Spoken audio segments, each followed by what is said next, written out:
Hello everyone, welcome to magnet brains. मैं हूं अदिति शाह और आज के लेक्चर में हम कर रहे हैं क्लास 12th अकाउंट्स का चैप्टर नंबर 1 जिसका नाम है फाइनेंशियल स्टेटमेंट्स ऑफ एनपीओ। तो प्रीवियस वीडियो में हम लोगों ने receipt and payment, income and expenditure end fund based accounting के कॉन्सेप्ट्स अभी तक बिल्कुल डिटेल में समझ चुके हैं। उसके अलावा उससे रिलेटेड जितने भी इलस्ट्रेशंस थे वो हमने डिटेल में क्लास में डिस्कस किए हैं। ठीक है, आज एक और हमारा कॉन्सेप्चुअल लेक्चर है जिसमें हमारे कुछ छोटे मोटे और कॉन्सेप्ट्स बचे हैं, बड़े इजी से हैं, तो वो हम लोग आज डिस्कस कर लेते हैं। ठीक है, तो आपका एनपीओ के मेजरली सारे कॉन्सेप्ट्स कवर हो जाएंगे। चलिए, तो अब बच्चों कुछ दो तीन पॉइंट्स हैं जो मुझे आपको बताने थे। सबसे पहला एक कॉन्सेप्ट हम आज जो पढ़ने वाले हैं वो है सब्सक्रिप्शन इनकम को कैलकुलेट कैसे करते हैं। सब्सक्रिप्शन इनकम क्या होता है, हमने देखा था जब हम रेवेन्यू रिसीट और कैपिटल रिसीप्ट का मीनिंग समझ रहे थे, तब मैंने आपको बताया था जैसे हमारा ये स्कूल है, हम ऑर्फनेज स्कूल का हमने एक ऑर्गेनाइजेशन बनाया। ठीक है, ये हमारा एनजीओ है, तो इसमें बहुत सारे मेंबर्स बने। ठीक है, तो हर साल ये जो मेंबर्स हैं एवरी ईयर कुछ एक पर्टिकुलर अमाउंट देते हैं एज सब्सक्रिप्शन। ठीक है, कि वो जिससे हमारा एनजीओ जो है वो रन हो पाए, उसके डे टू डे ऑपरेशंस आप कैरी आउट कर पाओ। ठीक है, तो ये सारे जो मेंबर्स आपको एक रेगुलर बेसिस पे कुछ अमाउंट देते रहते हैं, उसको हम क्या बोलते हैं, सब्सक्रिप्शन। ठीक है, तो किस तरह से उसका आपका कैलकुलेशन होगा उस इनकम का, वो हमें देखना है।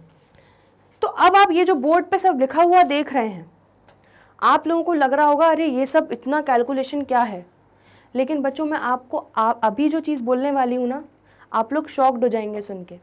क्या ये आपको ऑलरेडी आता है? तो आप बोलेंगे मैम ये हम तो पहली बार पढ़ रहे हैं, हमें ऑलरेडी कैसे आता है? अगर आपने 11th क्लास में अच्छे से पढ़ा है, फाइनल अकाउंट्स बनाना सीखा है, प्रॉफिट एंड लॉस अकाउंट बनाना सीखा है, तो ये कैलकुलेशन आपके लिए कुछ भी नहीं है। कैसे कुछ भी नहीं है? चलो अभी देखो, ये आपको मैं अभी करके बता दूंगी। आप कुछ भी नहीं है बच्चों, बहुत ईजी है।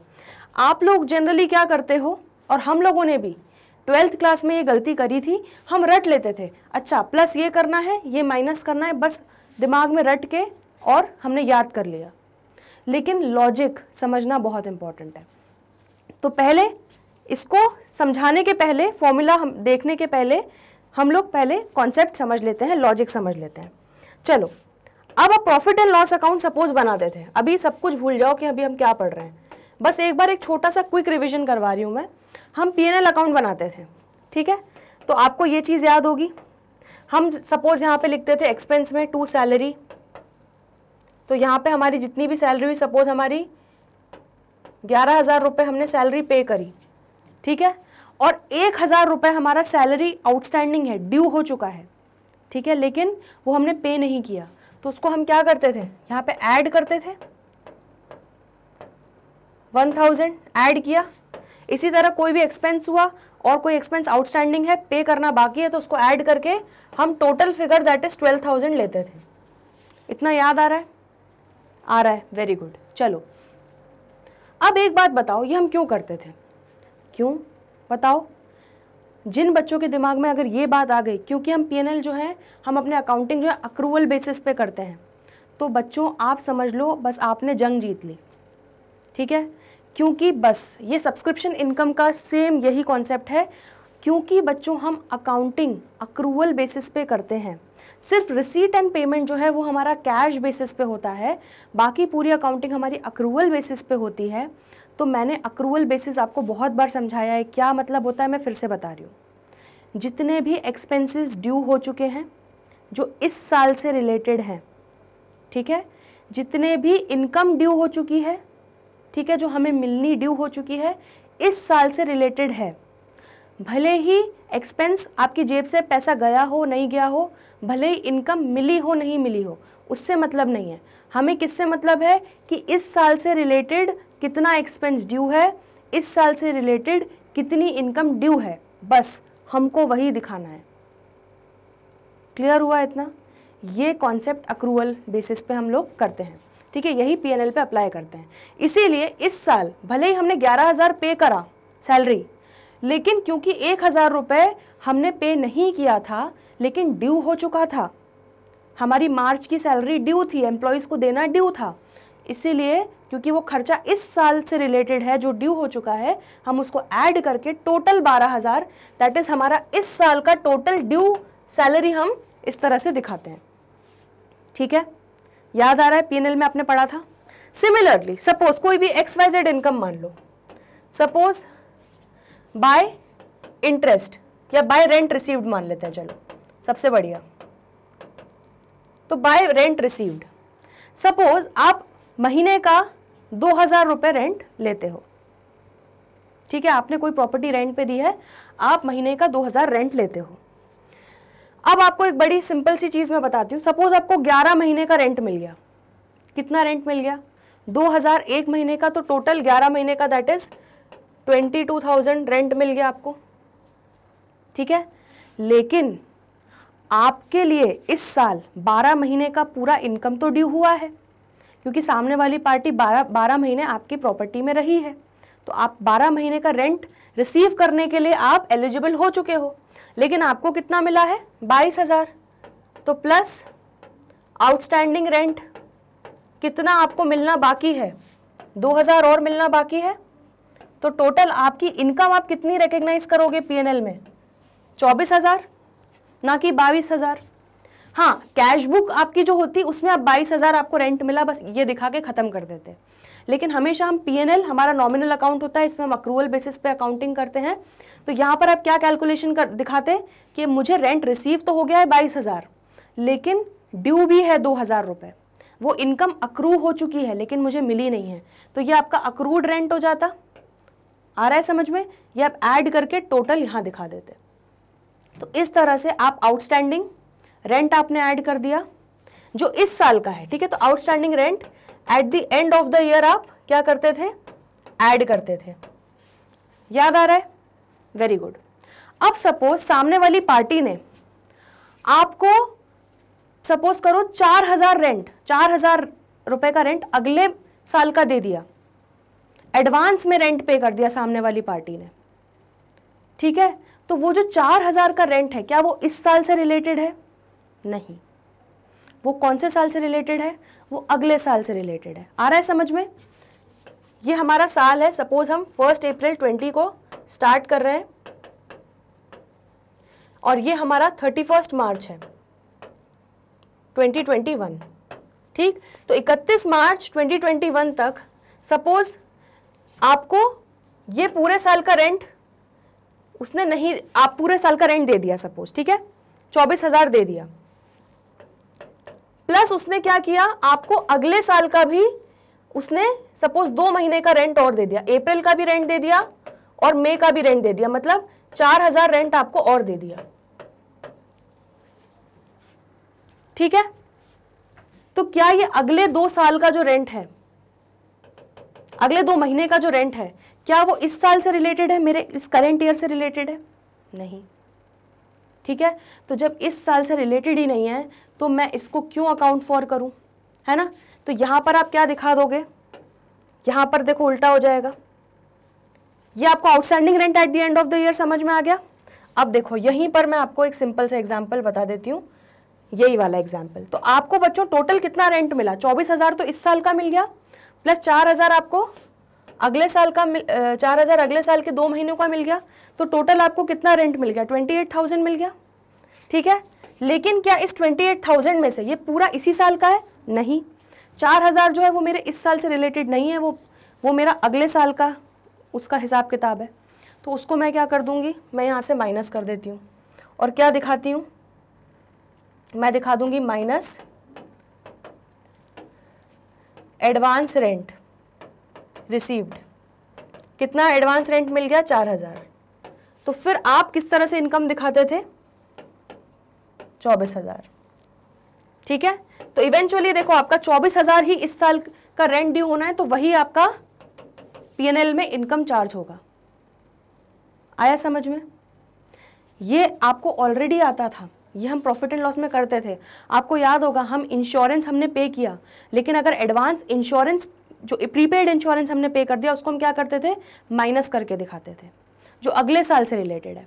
तो बस अब एक चीज़ मैं आपको एक मंत्र सिखाने जा रही हूँ, बस ये सब्सक्रिप्शन इनकम का अगर आपने ये महामंत्र याद कर लिया तो बस समझ जाना कि अब आपको इसमें कभी कोई गलती नहीं होगी।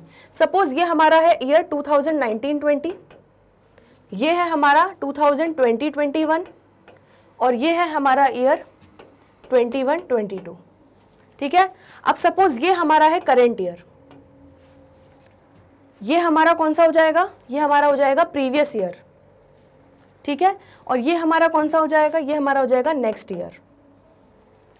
तो अब बच्चों सिंपल सी बात है, जो भी इनकम या एक्सपेंसेस करेंट ईयर के ड्यू हो गए हैं वो मेरे इसी साल अकाउंट फॉर होंगे।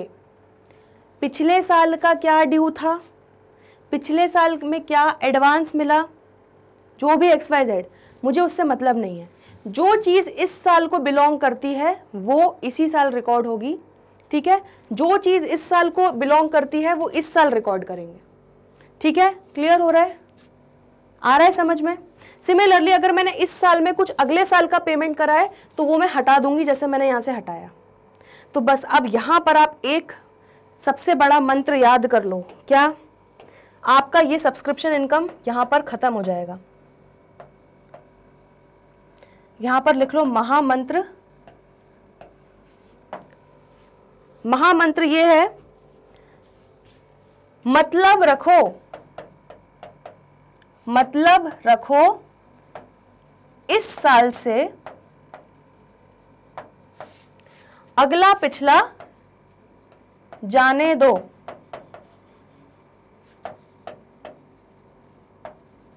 ठीक है, तो बस ये याद रख लेना, मतलब रखो इस साल से। तो इस साल के जो इनकम और एक्सपेंसेस हैं, जो भी मेरा सब्सक्रिप्शन इनकम इस साल से रिलेटेड होगी, ठीक है। हम ये क्वेश्चन पूछेंगे क्या ये इस साल से रिलेटेड है, करंट ईयर से रिलेटेड है। हाँ, अगर जवाब आया हाँ तो उसको हम अकाउंट फॉर करेंगे, ठीक है। और अगर वो इस साल से रिलेटेड नहीं हुआ तो उसको हम अकाउंट फॉर नहीं करेंगे, उसको हम एडजस्ट करके अपनी इनकम में से हटा देंगे। आया समझ में, क्लियर हो रहा है इतना। चलो, तो मतलब रखो इस साल से अगला पिछला जाने दो। हम मतलब रखेंगे हमारे करंट ईयर से अगला और पिछला जो है वो जाने दो, उसको हम एडजस्ट करके हटा देंगे। आया समझ में। चलो, अब ये इतना समझ लिया ना आपने, तो बस आपको ये ऑलरेडी आ गया। एक एक करके देखते जाओ मैं क्या बोलना चाह रही हूँ। सबसे पहले आप क्या लिखा हुआ है, total subscription receive during the year. तो आपको टोटल सब्सक्रिप्शंस जो मिले ड्यूरिंग द ईयर, अभी कौन सा अगले साल का है कौन से पिछले साल का है वो सब हमें नहीं पता, ठीक है। हमें बस टोटल सब्सक्रिप्शन का फिगर दे दिया गया कि इतना आपको मिला है। तो ये सबसे पहले तो आपको दिमाग में क्या आना चाहिए कि ये पूरा का पूरा फिगर उठ के कहाँ चला जाएगा, हमारा रिसीट एंड पेमेंट अकाउंट में, क्योंकि वो कैश बेसिस पे अकाउंटिंग होती है। जितना सब्सक्रिप्शन मिला सबका सब हमारा रिसीट एंड पेमेंट में चला जाएगा। अब इनकम एंड एक्सपेंडिचर में क्या जाएगा, उसके लिए हमें सारे एडजस्टमेंट्स करने पड़ेंगे। क्यों? क्योंकि इनकम एंड एक्सपेंडिचर में हम अक्रूवल बेसिस पे अकाउंटिंग करते हैं, ठीक है। कैश बेसिस वाला तो बड़ा आसान था, जितना मिला उतना लिख लो। अब आगे बढ़ते हैं, इसमें क्या, plus outstanding subscription due at the end, ठीक है। तो इस साल के एंड पर, करंट ईयर के एंड पे जो मेरे सब्सक्रिप्शन ड्यू हो गए लेकिन मुझे मिले नहीं, तो ड्यू तो हो गए ना, इस साल से रिलेटेड है ना, तो बस इसको क्या कर लेंगे हम, ऐड। तो इसलिए add outstanding subscription due at the end. आया समझ में, ये हम करेंगे ऐड। फिर नेक्स्ट, ये आपका इस साल से रिलेटेड है, मैं यहाँ पे लिख देती हूँ करंट ईयर का है, इसलिए इसको आप क्या कर रहे हो, ऐड। लेकिन वहीं पर आपका outstanding subscription at the beginning, मतलब देखो ये डायग्राम देखो, जो सब्सक्रिप्शन आपका इस साल आपका ड्यू हो गया तो आप लेकिन मिला नहीं, तो वो यहाँ पे आउटस्टैंडिंग होगा। लेकिन यहाँ पर जो आउटस्टैंडिंग आपका है 1 अप्रैल को जो आउटस्टैंडिंग है वो आपका कौन सा, इस साल जो ड्यू हुआ होगा। ड्यू तो इस साल हुआ है, मतलब पिछले साल ड्यू हुआ है। आ रहा है समझ में, इस साल जो ड्यू नहीं हुआ है वो तो पिछले साल ड्यू हुआ है, और वो भी मेरा इसमें मिला हुआ है, तो मैं क्या करूंगी, उसको हटाऊंगी। समझ में आ रहा है, ठीक। तो मेरा यहाँ पर पिछले साल का जो सब्सक्रिप्शन ड्यू हो गया था, ठीक है, यहाँ पर ऑलरेडी पिछले साल का सब्सक्रिप्शन ड्यू था, लेकिन मेरा इस साल मुझे वो मिला है। सपोज पिछले साल मुझे 10,000 रुपये मिलने चाहिए थे पूरे, लेकिन मुझे मिले कितने, 9,000। तो 1,000 का सब्सक्रिप्शन जो था वो ड्यू था। अब इस साल मुझे कितना मिला, टोटल 11,000 मिला, ठीक है। लेकिन इस 11,000 में ऑलरेडी ये 1,000 जो था ये पिछले साल का मिला हुआ है। 10,000 इस साल का प्लस 1,000 ये पुराना वाला मिला है, पुराने साल का। तो पुराने साल का पुराने जाने दो, हमें तो इस साल से मतलब है ना, हमारा महामंत्र यही कहता है। तो इसलिए हम क्या करेंगे बच्चों, इसको कर देंगे माइनस, क्योंकि ये प्रीवियस ईयर का है। आ रहा है समझ में, क्लियर हो गया। अब तो ये आउटस्टैंडिंग वाला आपको केस पूरा क्लियर हो गया, बिल्कुल सिंपल सा था। बस अगर ये मंत्र याद रखेंगे ना बच्चों तो बहुत सिंपल है ये। तो आपको ये समझ में आ गया कि मेरे इस साल के एंड पे जो मेरे सब्सक्रिप्शन इस साल ड्यू हुए वो एंड पे अगर आउटस्टैंडिंग है वो मेरे ऐड हो जाएंगे, ठीक है, क्योंकि वो ड्यू हो चुके हैं। लेकिन पिछले साल के जो सब्सक्रिप्शन ड्यू थे जो मुझे इस साल मिल रहे हैं वो मैं क्या करूंगी, माइनस करूंगी। क्लियर हो रहा है। नेक्स्ट, अब आपको यहां पर इस साल आपको सपोज 15,000 मिल गए, 10,000 हर साल मिलते हैं, यहाँ पे 15,000 मिल गए, जिसमें से 5,000 रुपए आपको एडवांस मिला, एडवांस मिला इस साल के लिए। तो यहां पर आप क्या दिखा रहे होगे अपने बुक्स में कि आपको 5,000 का जो है एडवांस सब्सक्रिप्शन मिला है जो बिलोंग करता है 2021 को। जो ये 5,000 रुपए का जो आपका जो सब्सक्रिप्शन है वो ड्यू होगा इस साल में, लेकिन आपको मिल गया है कहाँ, 19-20 में। तो क्योंकि बच्चों ये 5,000 रुपए का सब्सक्रिप्शन मेरा इस साल का इनकम है, वो इस साल को बिलोंग करता है, ये वाला मेरा पार्ट इनकम, ठीक है। तो इसीलिए मैं क्या कर रही हूँ, इसको ऐड कर रही हूँ। देखो, advance subscription received at the beginning, तो आपको जो भी एडवांस सब्सक्रिप्शन साल की शुरुआत में मिल रहा है, मतलब क्या है, वो मेरा इस साल से रिलेटेड है। जो पिछले साल मिल गया है एडवांस में, लेकिन ड्यू तो मेरा इसी साल होगा ना, मुझे ड्यू से मतलब है। इनकम कब ड्यू हो रही है, सब्सक्रिप्शन कौन से साल में ड्यू हो रहा है।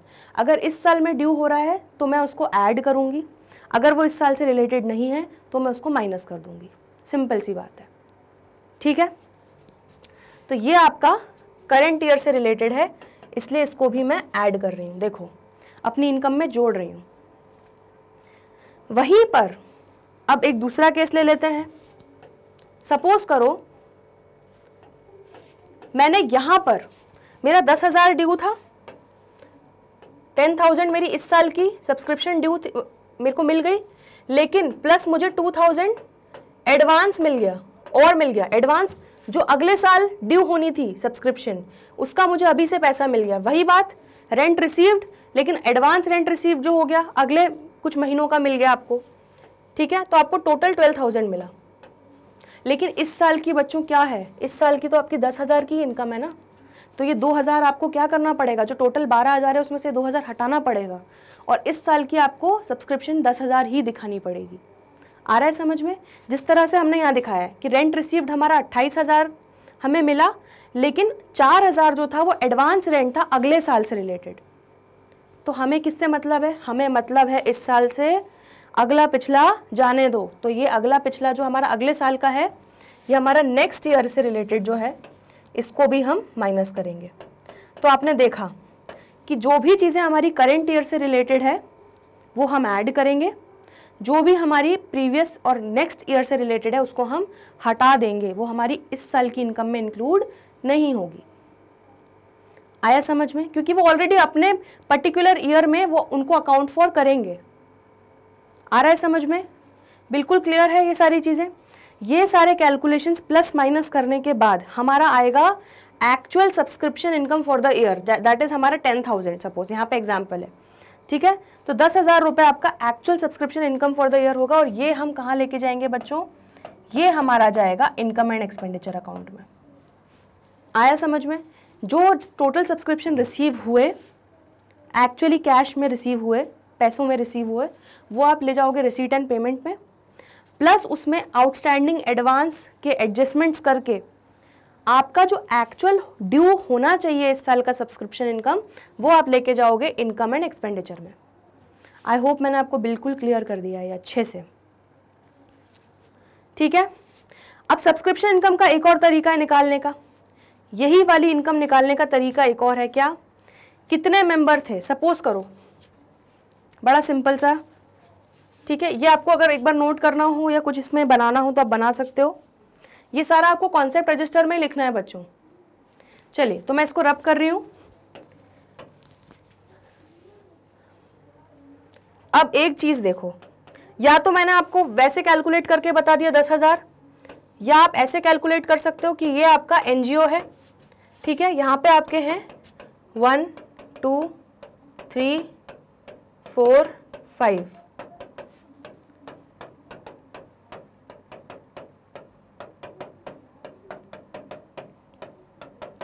ठीक है। तो ये 10 मेंबर्स हैं आपके, हर मेंबर आपको कितना 1000 ईच सब्सक्रिप्शन देता है, ठीक है। तो आपको टोटल सब्सक्रिप्शन कितना मिल जाएगा, 1000 एक मेंबर दे रहा है और टोटल मेंबर्स 10 हैं, तो आपको टोटल 10,000 का सब्सक्रिप्शन हर साल कितना होना चाहिए, ड्यू होना चाहिए। बस यही फॉर्मूला है, कुछ भी नहीं है। सब्सक्रिप्शन इनकम आपकी कितनी ड्यू हो जाएगी, number of members that is 10 members into fees पर मेंबर, हर मेंबर का 1000 रुपये, तो टोटल 10,000। तो या तो आप इस तरह से निकालना हो सकता है, आपको क्वेश्चन में इस तरह की इन्फॉर्मेशन दी हुई, तो अगर सिर्फ ये चीज़ें दी हुई हैं तो आप डायरेक्टली उससे मल्टीप्लाई करके निकाल सकते हो 10,000। क्लियर हुआ, बिल्कुल समझ में आ गया, इतना सिंपल है बच्चों, ये कुछ भी नहीं है। तो मैं आपको बिल्कुल रटवाना नहीं चाहती हूँ, इसलिए मैंने आपको लॉजिकली समझाया कि इस साल से रिलेटेड मतलब रखो, इस साल से अगला पिछला जाने दो, अगला पिछला जो पिछले साल से रिलेटेड है माइनस करो, अगले साल से रिलेटेड है माइनस करो, नहीं मतलब हमको, हमें इस साल की आउटस्टैंडिंग सब्सक्रिप्शन कितनी थी उससे मतलब है, और पिछले साल जो इस साल की सब्सक्रिप्शन इनकम हमें मिल गई है, ठीक है, लेकिन वो ड्यू इस साल हो रही है, इसलिए उसको हम ऐड कर रहे हैं। आ रहा है समझ में, इसको अच्छे से नोट कर लो, ये कैलकुलेशन ऑफ आपका सब्सक्रिप्शन इनकम का कॉन्सेप्ट पूरा यहाँ पे कंप्लीट होता है, ठीक, इसको नोट कीजिए। चलिए, तो आपने आज सब्सक्रिप्शन इनकम को कैसे कैलकुलेट करना है, किस तरह से इस साल से रिलेटेड चीज़ें आपको प्लस करनी है, और जो पिछले साल या अगले साल की है वो हमको हटानी है, माइनस करनी है, ठीक है, ये हमने अच्छे से सीख लिया। तो अब बच्चों आपको फॉर्मूला याद करने की ज़रूरत नहीं है, ठीक है। फिर भी अगर आप चाहते हैं कि एग्ज़ाम में आपको इतना सोचना ना पड़े तो बस ऐसे याद कर लो, देखो,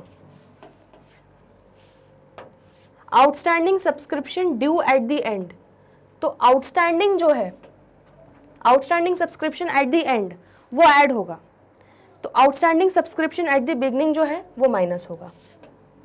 अब एडवांस में जो है वो उल्टा हो जाएगा, क्या हो जाएगा, advance subscription at the beginning plus हो जाएगा और advance subscription at the end minus हो जाएगा, ठीक है, क्लियर हो गया।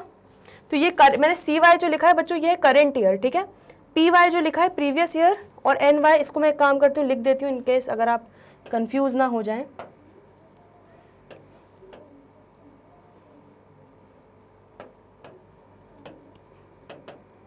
तो ये हो जाएगा हमारा करेंट ईयर का, जो हमारा करेंट ईयर से रिलेटेड है वो हम ऐड करते जाएंगे, ये भी करेंट ईयर, ठीक है। ये हमारा outstanding subscription due at the beginning, तो पिछले साल का ड्यू था, ये हम कर देंगे प्रीवियस ईयर का है ये हमारा, तो इस साल इससे जो भी पैसा आएगा वो हम हटाएंगे, और अगले साल का अगर हम कुछ एडवांस पे कर रहे हैं ये नेक्स्ट ईयर से रिलेटेड, इसको भी हम हटाएंगे। क्लियर हो गया। तो बस आपको ये महामंत्र याद रखना है, मतलब रखो इस साल से अगला पिछला जाने दो। ये आपका हो गया कैलकुलेशन ऑफ सब्सक्रिप्शन इनकम, यहाँ पे कॉन्सेप्ट पूरा कंप्लीट। ठीक, अब कोई कन्फ्यूजन हो, कोई डाउट हो, कमेंट सेक्शन में लिख दीजिएगा। उसको हम अलग से जब पूरा एनपीओ चैप्टर का डाउट सेशन लेंगे तो मैं सारे एक बार कमेंट्स रीड करके उसमें से सारे डाउट्स हम लोग क्लास में डिस्कस कर लेंगे। क्लियर हुआ इतना? अब आने वाले अगले वीडियोज़ में सबसे पहले हम एक काम करते हैं, सब्सक्रिप्शन से रिलेटेड जितने भी इलस्ट्रेशंस हैं वो हम सारे देख लेते हैं, ताकि आपको एक बार कॉन्फिडेंस आ जाए इस कॉन्सेप्ट में। उसके बाद बस हमारे कुछ छोटे मोटे कॉन्सेप्ट बचे हैं एनपीओ के, वो हम कर लेंगे अलग से डिस्कस। तो जल्दी मिलते हैं ब्रेक के बाद, तब तक के लिए गुड बाय।